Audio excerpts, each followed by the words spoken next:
Chair recognizes Mr. Moody in favor. Thank you, Mr. Speaker and members.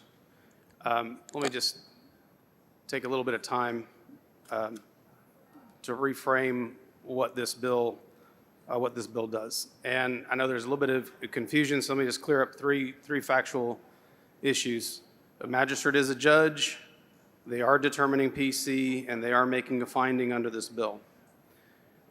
Right now, informally, this is being done very widely.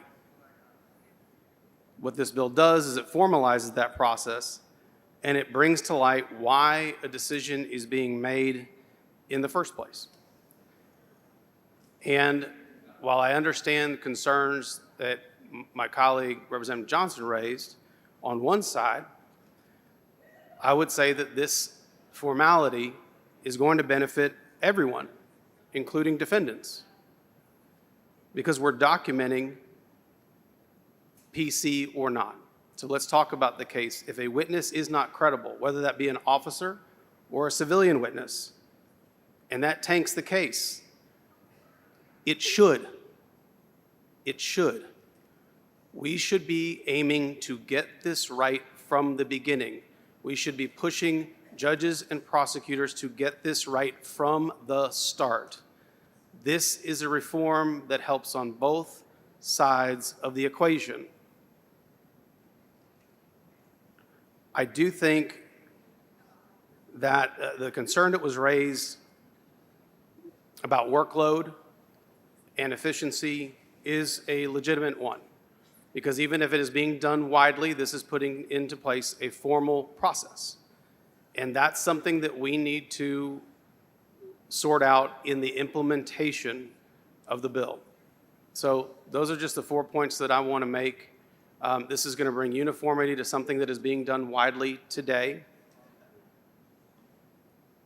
We're going to bring light to those decisions, and that is never a bad thing.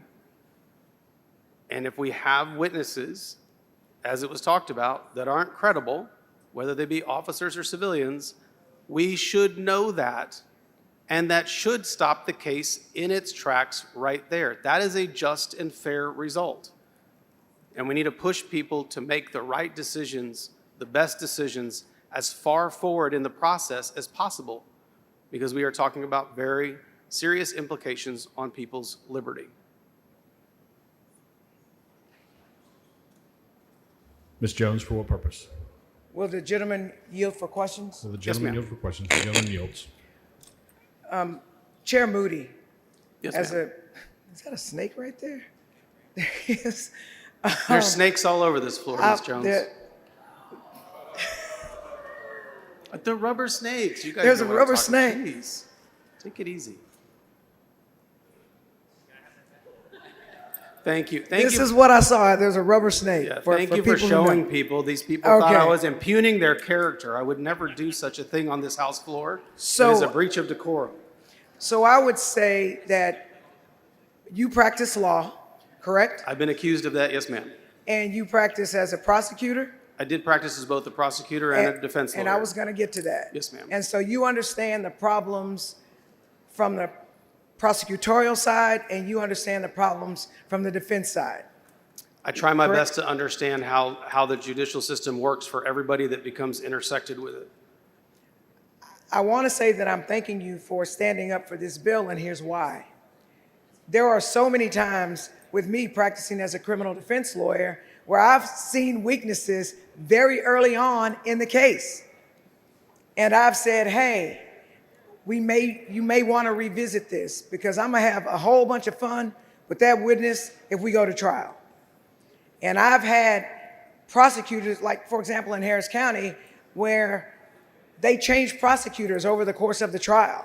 So one prosecutor comes in, that prosecutor may know what's going on in the case, but then another one replaces that prosecutor, and there's nothing in the file to help them figure out what one knew before, right? Yes, ma'am. And what I know for a fact, that a good criminal defense lawyer, if there is a weak witness, if there is a witness who doesn't have credibility, we're going to expose that at trial.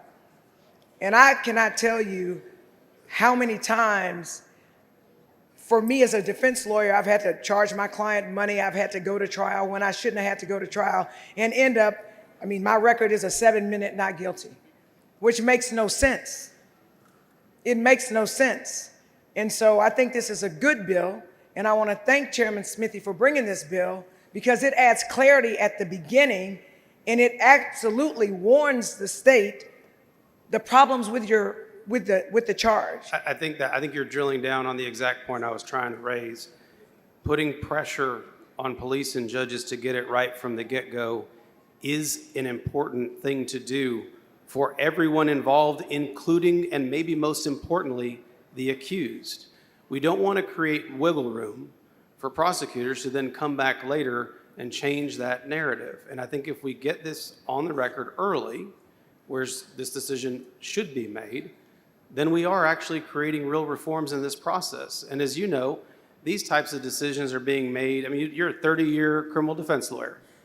I sure am. You know that. And it's 30 exactly, or is it more now? It'll be 30 in November. Okay, all right. Well, But I did have a second-year bar card, so if you Okay. count that, then it has okay, been 30 all right. years. I don't want to misspeak, but you know, we want to make sure that we get these decisions correct. I do think the one concern that I think we need to flesh out as this is implemented and this becomes law is the creation of forms to assist those magistrates with that, so that when they do find no PC, there is an efficient way for them to do that. And I think if it's credibility of the witness, or if it doesn't meet the elements, or whatever that happens to be, then I think that's something that we can do. We create forms for, I don't know, Ms. Jones, everything. So I imagine we can create forms for this as well. But yeah, efficiency is something that's always concerned me on this bill, but the underlying purpose of it is to bring clarity to these cases as soon as humanly possible, which I will tell you is going to benefit everybody who comes to be involved in this process. And I will also say this, and this is from a victim's perspective. There's nothing like the state prosecuting someone on behalf of society and the victim, and then there's a not guilty. Trust me, the victim is devastated. The victim would have wanted for the state to make sure they crossed all their T's and dotted all their I's so that a guilty person doesn't walk free or otherwise. So thank you for bringing the bill. Whose snake is this? Thank you. All right. Thank you all so much. I appreciate your time and attention.